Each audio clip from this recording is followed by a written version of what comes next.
चिंचवडच्या मोशी कचरा डेपोच्या waste to energy प्रकल्पाची ती 3 मजली प्रशासकीय इमारत, जिथे रोज शेकडो कामगार पोटाची खळगी भरण्यासाठी येत होते, ती इमारत पत्त्यासारखी कोसळली आहे।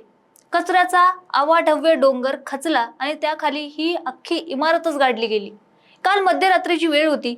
बाहेर मुसळधार पाऊस कोसळत होता आणि आत काळोख्यात कचऱ्याच्या आणि सिमेंटच्या ढिगाऱ्याखाली काही निष्पाप कामगार श्वास घेण्यासाठी धडपडत होते। एनडीआरएफ, लष्कर आणि अग्निशमन दलाचे जवान मध्यरात्री 2 वाजता तिथे साऊंड व्हायब्रेशन टेस्ट करत होते। कशासाठी माहितीये? ढिगाऱ्याखाली अडकलेल्या त्या कामगारांच्या काळजाचे ठोके ऐकण्यासाठी। अत्याधुनिक उपकरणं लावून जवान कान देऊन बसले होते की आतून कुठून तरी एखादा आवाज येईल, एखादी हालचाल जाणवेल। पण आतून फक्त आणि फक्त भयान शांतता आली।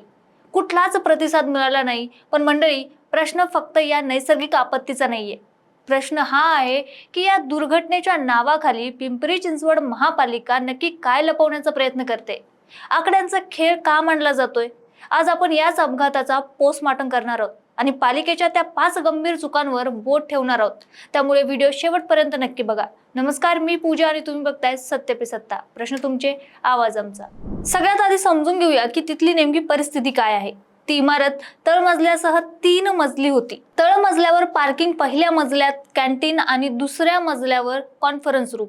ज्यावेळी रात्री कचऱ्याचा डोंगर कोसळला तेव्हा इमारतीत 23 कामगार होते। दुसऱ्या मजल्यावर 5 जण नशीब बलवत्तर म्हणून लगेच बाहेर पळाले, ते वाचले। 6 कामगारांना सुरुवातीला काढलं, नंतर रात्री 3 वाजेपर्यंत 9 जणांना सुखरूप बाहेर काढण्यात आलं। पण खरी काळजी पहिल्या मजल्यावरच्या कॅन्टीन आणि पार्किंग मध्ये आहे। पालिकेचे अधिकारी एसी केबिन मध्ये बसून आकडेमोड करत असताना आपले जवान जीवाची बाजी लावून काम करत होते। आज सकाळी पहिल्या मजल्याच्या त्या सिमेंटच्या खंबीर भिंतीला मोठं छिद्र पाडून आणि त्या हॉलमधून 9 ते 10 जवान सेट त्या मृत्यूच्या जबड्यात जाऊन म्हणजेच कॅन्टीन मध्ये जाऊन उतरले होते। कारण अनेक कामगार तिथे अडकण्याची भीती आहे। इथली परिस्थिती किती भयंकर आहे हे मंत्री गिरीश महाजन यांनी स्वतः त्या तोंडावून सांगितलं। ते रात्रभर तिथे थांबून देखील होते। महाजनांनी डोळ्यात पाणी आणणारी एक गोष्ट सांगितली। 3 कामगार जवानांना समोर दिसतात। जवान आत सरपटत गेले आणि त्यांना चहा दिला, बिस्किट दिली, पण दुर्दैव बघा, त्यांना बाहेर काढता येत नाहीये। का? कारण त्यांचे पाय जड पिलर खाली दाबले गेलेत। ते डोळ्यासमोर जिवंत दिसत असून प्रशासन हतबल आहे। याला जबाबदार कोण आहे? आता येऊया मूळ मुद्द्यावर, म्हणजे महापालिका नक्की काय लपवते। जेव्हा एवढी मोठी आपत्ती येते तेव्हा सगळ्यात आधी आणि सगळ्यात महत्त्वाची गोष्ट असते ते म्हणजे डेटा। इमारतीत नेमके किती लोक होते हे माहीत असेल तरच सहकार्य किंवा बचाव कार्य अचूक करता येतं।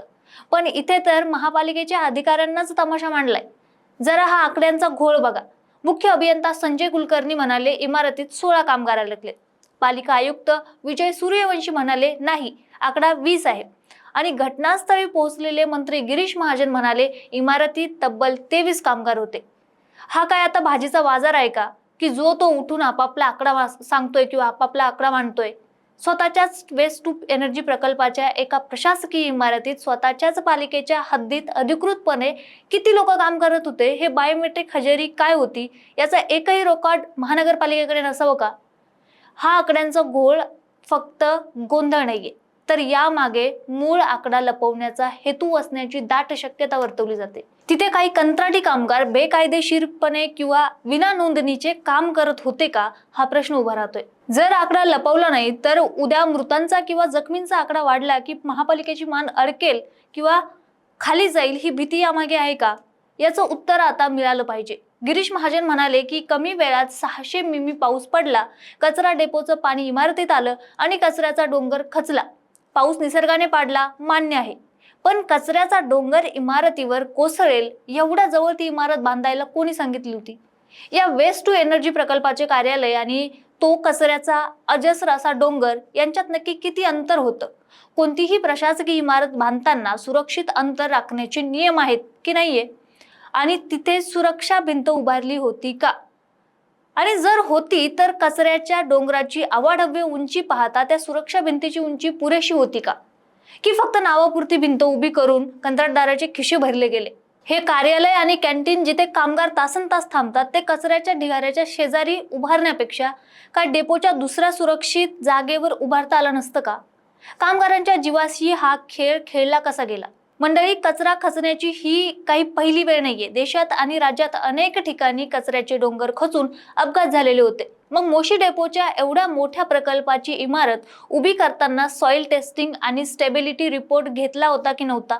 ह्या प्रश्नाचे उत्तर आता त्यांनी द्यायला हवे. की पावसाचं नाव सांगून पालिका आपले हात झटकून देणार आहे? पिंपरी चिंचवड महापालिका स्वतःला स्मार्ट सिटी म्हणते. वेस्ट टू एनर्जी म्हणजे कचऱ्यापासून ऊर्जा निर्मितीचा हा प्रकल्प पालिकेचा ड्रीम प्रोजेक्ट म्हणून मिरवला गेला. कोट्यावधी रुपयांची टेंडर काढली गेली, पण ज्या प्रकल्पातून शहराला ऊर्जा मिळणार होती त्याच प्रकल्पाने आज कित्येक घरांचे दिवे विझवण्याची वेळ आणली आहे. अजूनही कामगार आत अडकल्याची तीव्र भीती व्यक्त केली जाते. त्यांचे कुटुंब बाहेर डोळ्यात पाणी घालून वाट पाहते. पिलर खाली अडकलेल्या त्या 3 कामगारांना चहा बिस्किट पोहोचवता आली, पण अवजड यंत्रसामग्री कचऱ्याच्या निसरड्या ढिगाऱ्यामुळे वेगाने पुढे नेता येत नाहीये. हा प्रशासनाचा ढिसाळपणा नाही तर काय म्हणावं.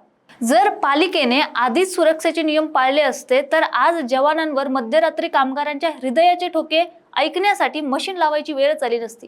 मंडळी, अपघात झाल्यानंतर चौकशीचे आदेश निघतील, समिती गठीत होईल आणि पावसाच्या नावावर निसर्गाला दोष देऊन सगळे मोकळे होतील, फाईल बंद केली जाईल. पण जे कामगार आज मृत्यूच्या दारात उभे आहेत त्यांच्या कुटुंबाला उत्तर कोण देणार आहे?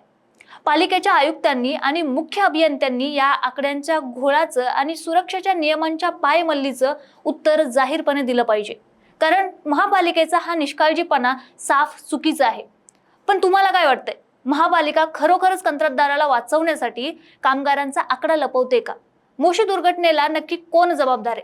तुमची मतं आम्हाला कमेंटमध्ये नक्की सांगा आणि अशाच विश्लेषणासाठी बघत राहा सत्य पे सत्ता. प्रश्न तुमचे, आवाज आमचा. लग्न ठरलंय ना तुझं? आणि हे काय? अगं, मला पीसीओडीचा त्रास आहे. कधीतरी हे सासरी कळेलच ना.